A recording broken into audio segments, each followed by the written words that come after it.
Hello students, welcome to my channel.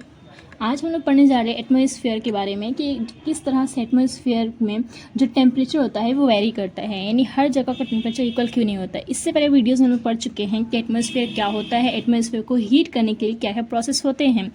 आज हम लोग क्या पढ़ेंगे, तो पढ़ने वाले हैं कि हमारे एटमॉस्फेयर को टेम्परेचर में वेरिएशन कैसे होता है, यानी cause of variation of atmospheric temperature, यानी हमारा जो एटमॉस्फेयर है उसमें हर जगह टेम्परेचर एक जैसा क्यों नहीं होता है। हम लोग फील करते हैं कि कोई पर्सन यहाँ रह रहा है तो उसको कभी गर्मी ज़्यादा लगती है, आज जो उसी वक्त में उसी टाइम में जो पर्सन यहाँ रहता है तो उसको कहेंगे गर्मी ज़्यादा लगती होगी यहाँ पे, या उसको गर्मी कम लगती होगी। तो इस तरह से टेम्परेचर जो है वेरी क्यों करता है, क्या वजूहात है, क्या वजह है। तो ये हमारे वजह है यानी वजूहात हैं। पहला क्या आता है, लैटिट्यूड, फिर altitude, normal lapse rate of temperature, soil, the slope of land, ocean current and wind, natural vegetation, cloud and precipitation, urbanization and the industrialization and the distribution of land and water bodies. यानी ये सब वो cause है, ये सब वो reasons है जिसकी वजह से क्या होता है कि हमारा एटमॉस्फेयर का जो भी टेम्परेचर है वो वेरी करता है, यानी हर जगह पे एक जैसा नहीं होता है, तो इनकी वजह से ही नहीं होता है। ठीक है, तो पहले हम लोग जानते हैं कि लैटिट्यूड, यानी लैटिट्यूड का मतलब क्या होता है। तो इसमें उर्दू में हम लोग क्या बोलते हैं, इसको अर्ज़ बुलंद। ठीक है, लैटिट्यूड यानी जो हमारा अर्थ है इस तरह से अर्थ में इस तरह से लेटा हुआ, यानी इस तरह से लेटा हुआ लाइन खींचा गया है जो, उसी को हम यानी हॉरिजॉन्टल जो लाइन खींचा गया है उसी को क्या बोलते हैं हम लोग, लैटिट्यूड बोलते हैं। ठीक है, अब अगर यहाँ पे सन हमारा है तो क्या होता है, सनलाइट हमारे अर्थ की तरफ आता है, जो भी स्पेस जो भी जगह यहाँ पर है वो जगह पे रोशनी जो होती है यानी सनलाइट जो होता है वो सीधा पड़ता है, और यहाँ पे जो पड़ता है रोशनी वो क्या होता है, तिरछा पड़ता है। ठीक है, टिल्ट होकर पड़ता है। तो यहाँ पे जो है बहुत ही सीधा पड़ रहा है। सीधा होने की वजह से क्या होता है कि गर्मी ज़्यादा होगी यहाँ पे। अगर सीधा पड़ रहा है, जैसे अगर कोई टॉर्च लेकर हम लाइट मारते हैं तो जिस जगह पे सेंटर उसको पड़ रहा है लाइट का, वहाँ जो रोशनी है वो ज़्यादा होगी, यानी वहाँ पे इंटेंसिटी ज़्यादा होगी। लेकिन जहाँ पे तिरछा रोशनी पड़ रहा है वहाँ पे क्या होगा, थोड़ा सा उजाला कम होगा। उसी तरह से ये रोशनी यहाँ पड़ रही है तो गर्मी भी ज़्यादा कहाँ होगी, इसके सामने वाले हिस्से में होगी, और जहाँ पे तिरछी पड़ी वहाँ पे गर्मी कम होगी। तो यही वजह, पहली वजह ये है कि टेम्परेचर जो है एक जैसा नहीं होता है। तो पहली वजह क्या हो गई हमारी कि जो भी हमारा टेम्परेचर होता है यानी सनलाइट जो होता है जब रोशनी डालता है अर्थ पर, तो जो हमारा इक्वेटर का इलाका होता है, जो इक्वेटर का एरिया है, उस एरिया में क्या होता है कि टेम्परेचर जो होता है या बोलेंगे सनलाइट सीधा पड़ता है। सनलाइट सीधा होने की वजह से इस जगह पे गर्मी ज़्यादा पड़ती है क्योंकि इंटेंसिटी यानी शिद्दत ज़्यादा होती है। ठीक है, और जिस जगह पे यानी जाएंगे जैसे जैसे ऊपर की तरफ, यानी ये इक्वेटर है इससे ऊपर की तरफ जा रहे हैं या फिर इक्वेटर से नीचे की तरफ आएंगे तो देखेंगे कि वहाँ जो इंटेंसिटी है यानी रोशनी की जो तपिश है वो कम होती जाएगी। अगर तपिश कम हो रही है, इंटेंसिटी कम हो रही, तो उससे क्या होगा कि जो भी हमारा गर्मी है वो भी कम होता जाएगा। तो यहाँ पे गर्मी ज़्यादा पड़ रही है और यहाँ पे गर्मी कम पड़ रही है। क्यों? क्योंकि लैटिट्यूड ये वेरी करता है, यानी यहाँ पे ज़ीरो है, यहाँ से हम लोग जैसे जैसे आगे बढ़ते हैं या जैसे जैसे यहाँ पे नीचे की तरफ बढ़ते हैं तो टेम्परेचर जो होता है वो घटता जाता है। तो पहला कॉज क्या हुआ हमारा, लैटिट्यूड, जिसकी वजह से देख रहे हैं कि जो हमारा ये लैटिट्यूड है 0 डिग्री है, तो 0 डिग्री के आसपास का जो भी एरिया होगा वहाँ पे गर्मी ज़्यादा होती है। जैसे जैसे हम लोग 0 डिग्री से ऊपर की तरफ जाएंगे या फिर नीचे की तरफ आएंगे तो हम ये फील करेंगे कि गर्मी जो है वो कम होती जा रही है। ठीक है, फिर हमारा आता है ऑल्टीट्यूड। ऑल्टीट्यूड कैसे वेरी करवाता है हमारा, तो ये हमारा कोई समझ लेते हैं कि माउंटेन एरिया है। अगर कोई पर्सन यहाँ पे है और एक पर्सन यहाँ पे है तो कहाँ पे गर्मी ज़्यादा होगी, जाहिर सी बात है जो नीचे का इलाका होता है वहाँ गर्मी ज़्यादा होगी, और ये जो इलाका होगा वहाँ पे क्या होगी, गर्मी कम होगी। यानी वही बात है कि अगर हम लोग ये फील करते हैं कि जैसे जैसे हम ऊपर की तरफ जाते हैं जो टेम्परेचर होता है वो कम होता जाता है। इस वजह से हम लोग जब देखेंगे कि जो भी माउंटेन का जो कैप होता है यानी चोटी होता है वहाँ पर क्या होता है, स्नो होता है, लेकिन यहाँ पर नीचे में उससे कम होगा क्योंकि यहाँ पर क्या है, गर्मी कम है, यानी सर्दी ज़्यादा है, यहाँ पर क्या है, गर्मी ज़्यादा है। ठीक है, तो पहला वजह हो गया हमारा लैटिट्यूड, दूसरा आ गया ऑल्टीट्यूड, यानी जैसे जैसे हम लोग ऊपर की तरफ जाते हैं टेम्परेचर जो होता है वो घटता जाता है। तो एक क्वेश्चन ये भी आता है कि कितना ऊपर जाने से टेम्परेचर वेरी करता है। अगर हम लोग जाते हैं 1 किलोमीटर यानी 1 किलोमीटर ऊपर की तरफ बढ़ रहे हैं तो वहाँ पे 6.4 डिग्री सेल्सियस टेम्परेचर जो होता है वो कम हो जाता है। यानी हम लोग पहले ये जानते हैं कि यहाँ पे कुछ टेम्परेचर है। जिसे हम लोग 1 किलोमीटर ऊपर की तरफ गए तो ये फील करेंगे कि जो टेम्परेचर यहाँ पे था उससे 6.4 डिग्री सेल्सियस जो है टेम्परेचर कम हो गया, यानी घट गया है। तो इस तरह से ऑल्टीट्यूड जो है वो वेरी करवाता है। अगर कोई एक ऐसा इलाका है जो ऊंचाई पे है तो उस इलाके में टेम्परेचर क्या होगा, कम होगा। और कोई एक इलाका जो है वो नीचा है, यानी मैदान में है, या हमारा प्लेटू का इलाका है, तो उस जगह फील करेंगे जो टेम्परेचर है वो ज़्यादा है। कहाँ से, तो माउंटेन एरिया के इलाके से। यानी जो इलाका ऊंचा रहेगा वहाँ टेम्परेचर कम रहेगा और जो इलाका नीचा है वहाँ टेम्परेचर ज़्यादा रहेगा। क्लियर हुई ये चीज़। फिर यहाँ पढ़ते हैं normal lapse rate of temperature. जो चीज़ हम यहाँ बताएं कि 1 किलोमीटर बढ़ने से, यानी हम लोग 1 किलोमीटर ऊपर की तरफ जा रहे हैं, तो जो टेम्परेचर होता है वो 6.4 डिग्री सेल्सियस जो होता है वो कम हो जाता है। और इसी कम होने को ही क्या बोलते हैं हम लोग, तो नॉर्मल लेप्स ऑफ टेम्परेचर कहते हैं। यानी यहाँ पे हम लोग देख रहे हैं कि जैसे जैसे 1 किलोमीटर हम लोग आगे की तरफ बढ़ रहे हैं वैसे वैसे क्या हो रहा है, हमारा टेम्परेचर जो है वो घट रहा है। किस तरह से घट रहा है, तो 6.4 डिग्री सेल्सियस जो है वो घट रहा है। तो इसको हम कहते हैं normal lapse rate of temperature. फिर नेक्स्ट हमारा टॉपिक क्या आता है, सॉइल।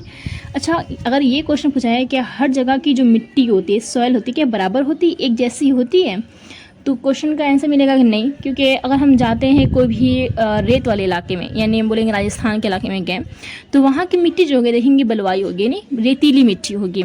अगर हम लोग जाते हैं यूपी बिहार के इलाके में तो वहाँ की जो मिट्टी होती है बहुत फर्टाइल होती है। यानी बोल सकते हैं कि वहाँ की जो मिट्टी है वो एक तरह से फ्लड प्लेन, यानी जो सलाई मिट्टी होती है उस तरह की मिट्टी है। ठीक है। और अगर जाएंगे साउथ के इलाके में, इंडिया का जो साउथ का इलाका है वहाँ जाएंगे तो हम ये फील करेंगे कि वहाँ का जो भी मिट्टी है वो कुछ काले रंग की होती है, नहीं काली मिट्टी होती है। पहाड़ों पे जाएंगे तो वहाँ की मिट्टी कुछ और होगी। नहीं, हर जगह का जो है मिट्टी अलग अलग है। तो क्या मिट्टी की वजह से टेम्परेचर वेरी करता है, तो हाँ, कैसे करता है। अगर कोई मिट्टी जो है वो पथरीली मिट्टी है या रेतीली मिट्टी, नहीं राजस्थान का जो मिट्टी होती है उस तरह की मिट्टी है, तो उससे क्या होगा कि वो सब मिट्टी जो होती है सनलाइट, यानी सनलाइट की जो रोशनी होती है उसको बहुत जल्दी एब्जॉर्ब कर लेती है, यानी वो जल्दी बहुत गर्म हो जाती है। ठीक है।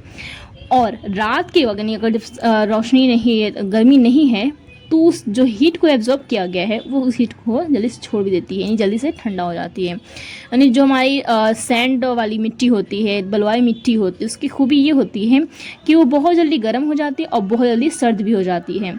अगर हम बात करते हैं कोई भी सलाई मिट्टी की, यानी फ्लड प्लेन का मिट्टी है, तो उसमें क्या होता है कि वो मिट्टी के अंदर पानी होता है, यानी ये पानी को अपने अंदर नहीं रखता है। लेकिन ये जो मिट्टी होता है सैलाब का मिट्टी, या बोलेंगे कि जो भी हमारा फर्टाइल मिट्टी होता है जिसमें हम लोग ईजिली अपना धान वगैरह सब कुछ उगाते हैं, फसल वगैरह, तो उस मिट्टी के अंदर क्या होता है, पानी होता है। यानी अगर इसके अंदर नमी है तो ये मिट्टी जल्दी से गर्म नहीं होती है और ना ही जल्दी से ठंडा होती है। लेकिन ये जो मिट्टी होती है जल्दी से गर्म हो जाती है, जल्दी ठंडी हो जाती है। तो कोई ऐसा इलाका हो जो पूरा रेतीली मिट्टी से बना हुआ है तो वो इलाका बहुत गर्मी वाला होगा। क्यों? क्योंकि वहाँ की मिट्टी जल्दी से गर्म हो जा रही है, तो पूरा इलाका क्या हो जाएगा, गर्म हो जाएगा, यानी वहाँ पर गर्मी ज़्यादा पड़ेगी।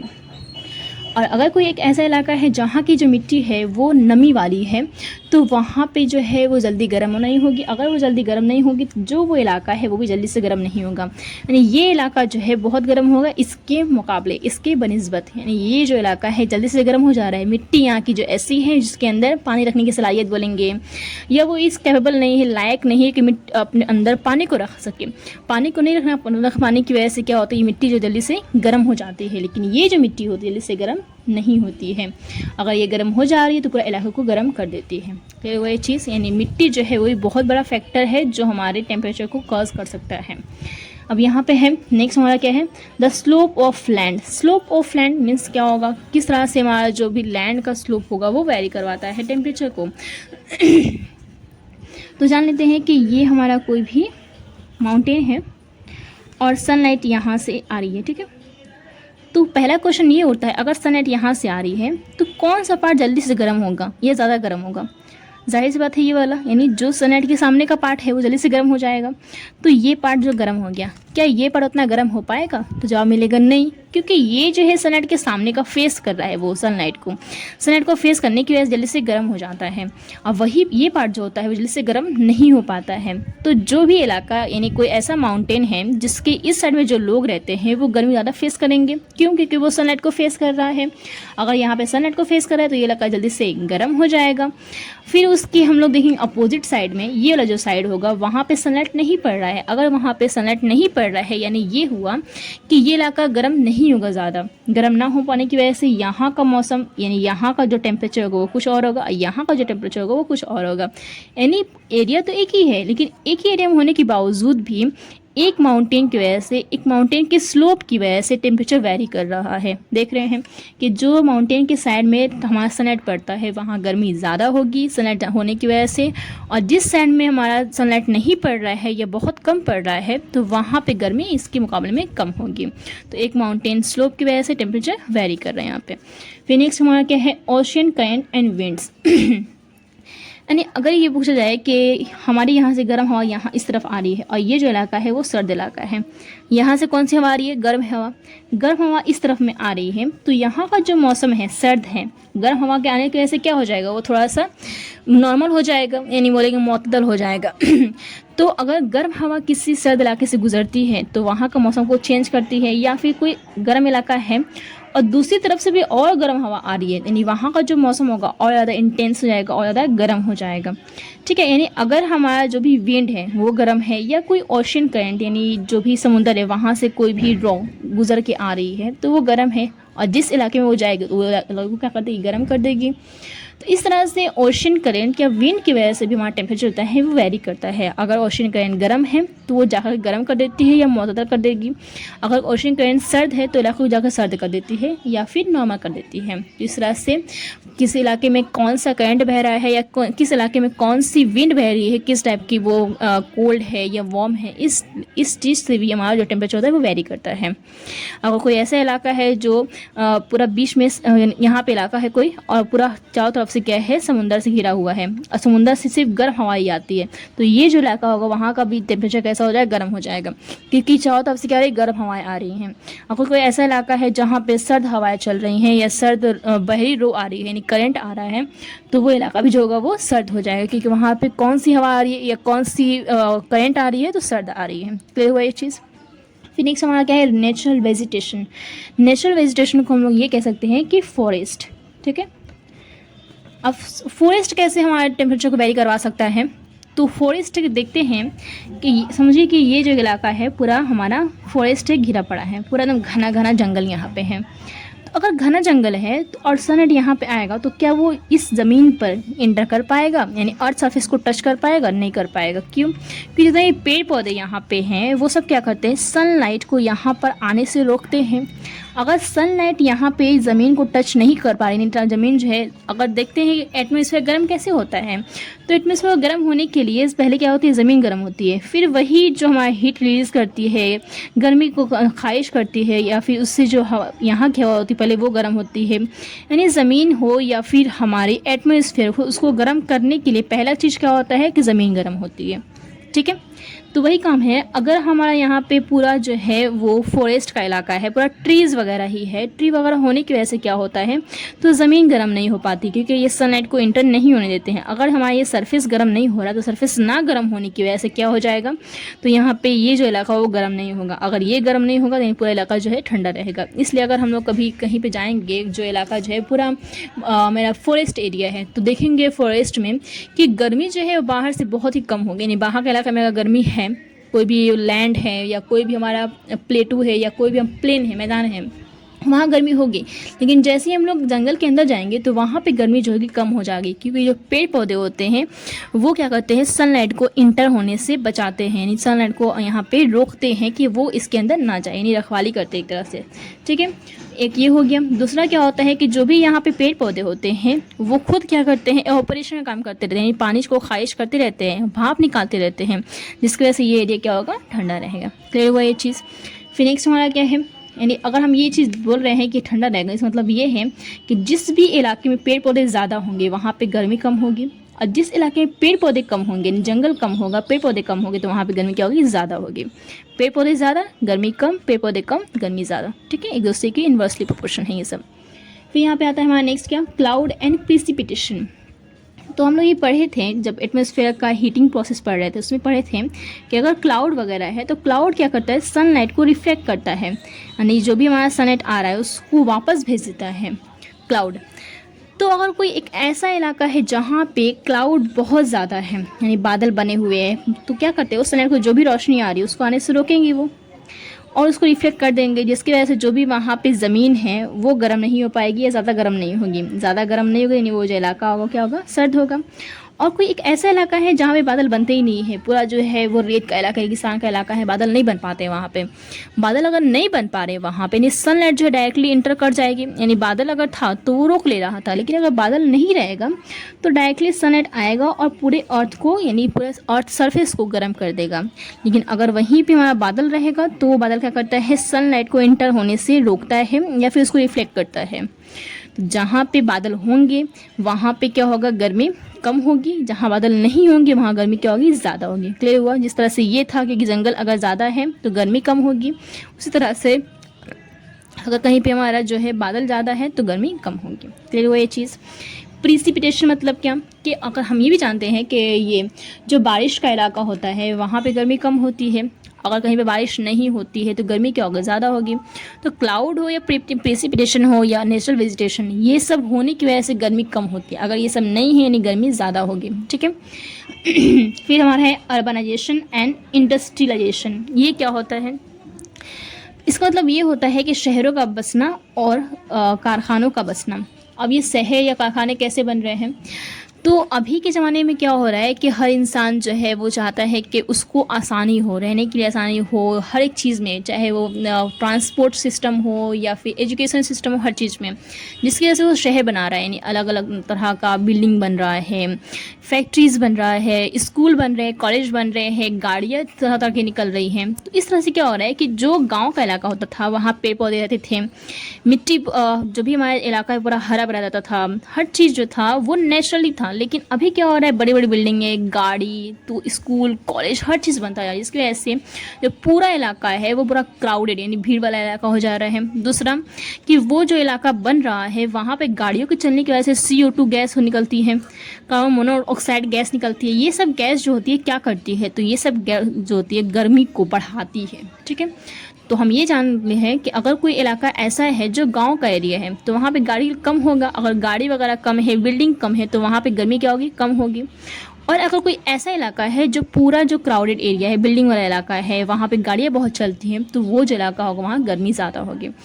फैक्ट्रीज ज़्यादा होंगी यानी वहाँ से धुआं निकलेगा ज़्यादा, तो और गर्मी बढ़ेगी। तो जिस जिस इलाके में शहर बसा हुआ है यानी जो जो इलाका जो है शहर वाला इलाका है वहाँ गर्मी होती है ज़्यादा, और जो इलाका गांव वाला इलाका होता है या बोलेंगे जिस इलाके में गाड़ी, बिल्डिंग ये सब कम होगा, फैक्ट्रीज कम होगा, तो वहाँ पर गर्मी क्या होगी, कम होगी। क्लियर हुआ ये चीज़? फैक्ट्री, बिल्डिंग, गाड़ी होने की ज़्यादा से गर्मी ज़्यादा होगी, अगर वो सब कम है तो गर्मी भी कम होगी। क्लियर हुआ ये चीज़? फिर हमारा distribution of land and water bodies. ये क्या होता है, ये किस तरह से इफेक्ट करता है हमारे लैंड को। तो पहला चीज़ यहाँ पे है, मान लेते हैं कि ये कोई इलाका है, पूरा लैंड का इलाका है, खुश्क इलाका है, इसके चारों तरफ यहाँ पे क्या है, पानी ही पानी है। ठीक है। तो पानी अगर ये है तो हमको पता है कि ज़मीन जो थी बहुत जल्दी से गर्म हो जाती है, सनलाइट पड़ा जल्दी से बहुत गर्म होगी। गर्म होने के बाद यहाँ ये गर्म हो गया तो हवा यहाँ से चल करके आएगी। ठीक है। ये इलाका क्या होगा, जल्दी से गर्म हो गया, नहीं पूरा गर्म कर दे रहा है। और ये एक हम बनाते हैं यहाँ पे दूसरा इलाका, पूरा पानी ही पानी है, हर तरफ पानी ही पानी है। ये जल्दी से गर्म हो गया, ये देर से गर्म होगा।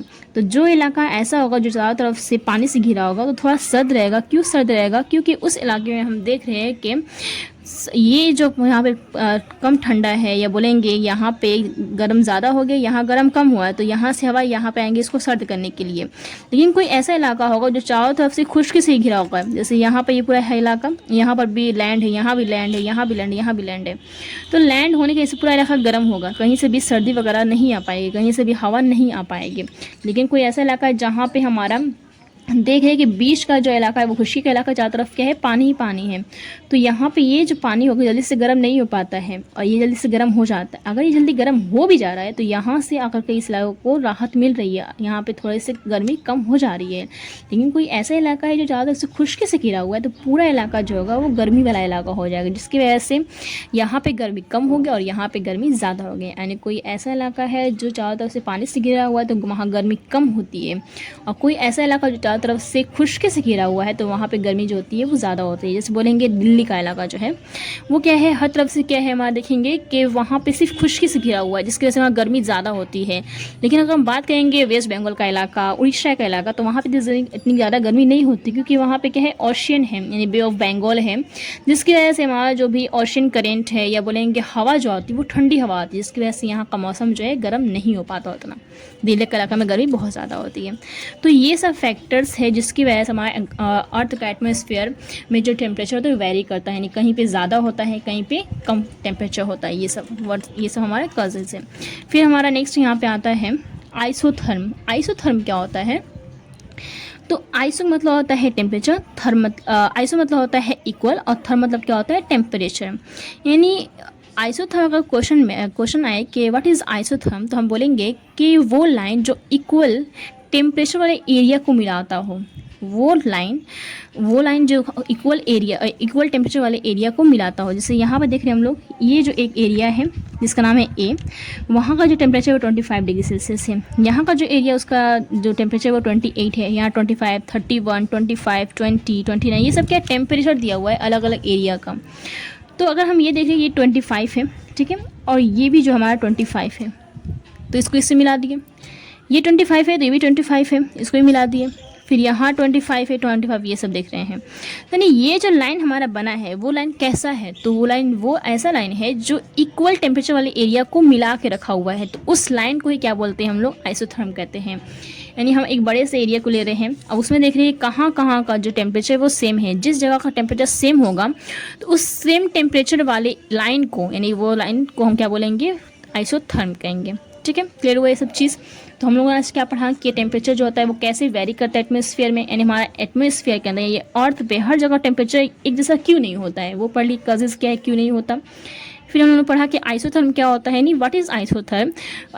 तो जवाब देंगे हम लोग कि जो आइसोथर्म होता है वो एक लाइन है जो इक्वल टेम्परेचर वाले एरिया को मैच करता है, मिलाता है, उसको बोलते हैं आइसोथर्म। क्लियर हुआ ये सब चीज़। ठीक है, तो अब आज के लिए इतना काफ़ी है। फिर हम लोग नेक्स्ट वीडियो में पढ़ेंगे लोग कि जो भी हमारा टेम्परेचर होता है वो टेम्परेचर बेल्ट बनता है हमारे अर्थ के ऊपर, कितने टेम्परेचर या हीट बेल्ट होते हैं अर्थ के ऊपर, ये सब कुछ पढ़ेंगे।